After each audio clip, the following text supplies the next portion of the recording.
Giovanni Boldini, The Horsewoman, 1878. The horsewoman here represented is Alice Regnault. This beautiful woman begins her career as a theater actress, but then becomes a rich and famous courtesan working as a journalist under an assumed name and publishes a couple of novels.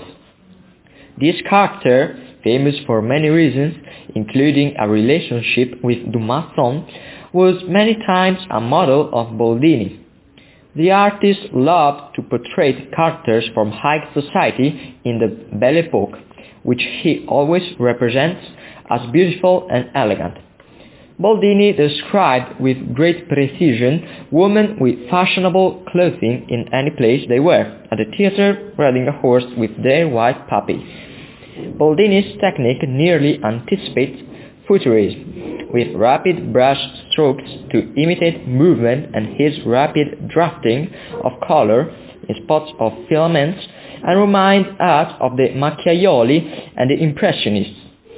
In the above portrait, these characteristics can be noticed more in the background, including the terrain, than in the main figure, here quite well defined. Giovanni Boldini, Blonde Braid, 1885. Boldini, born in Ferrara, became famous in Paris during the Belle Epoque period, and in Paris he probably realized this picture.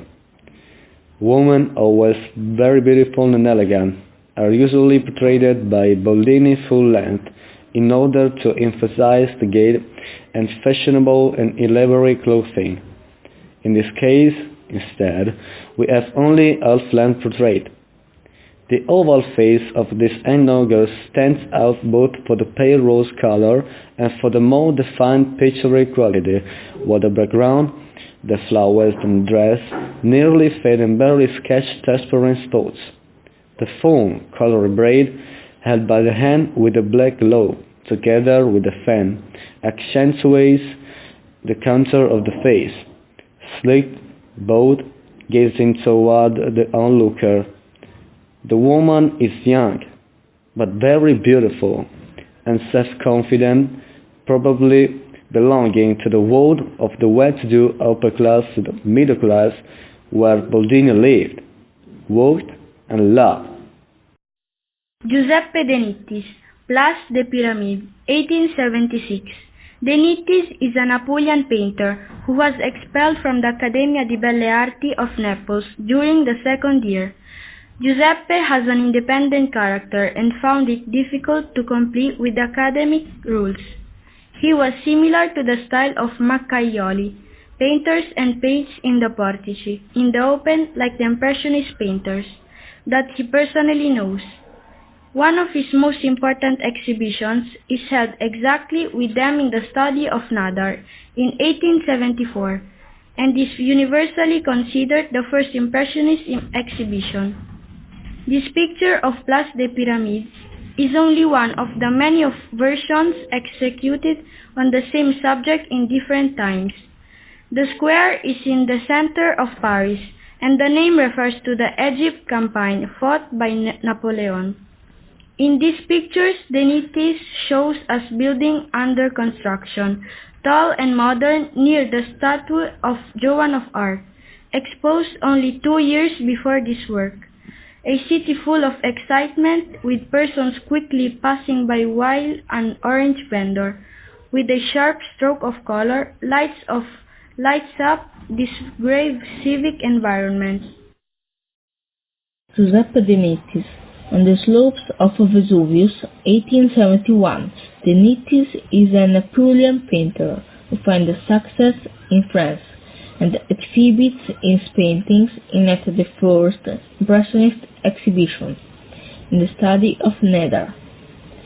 In 1874, in this painting shows us that he has well understood the research of the Impressionist painters. This is one of 12 small views of the Vesuvius, a research on the changes of light, for the same subject portrayed precisely at various times, even at a distance of years. We are almost in front of a continuation of the typical landscapes.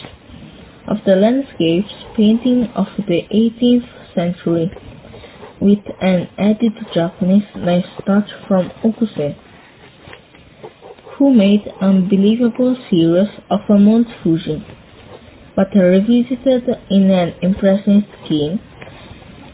Monet himself will create such a series of works, depicting the same subject several times at different times.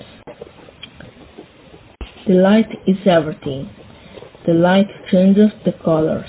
The time changes the general appearance, but ultimately we always find ourselves faced to the greatness of the Vesuvius, here even in a rapture.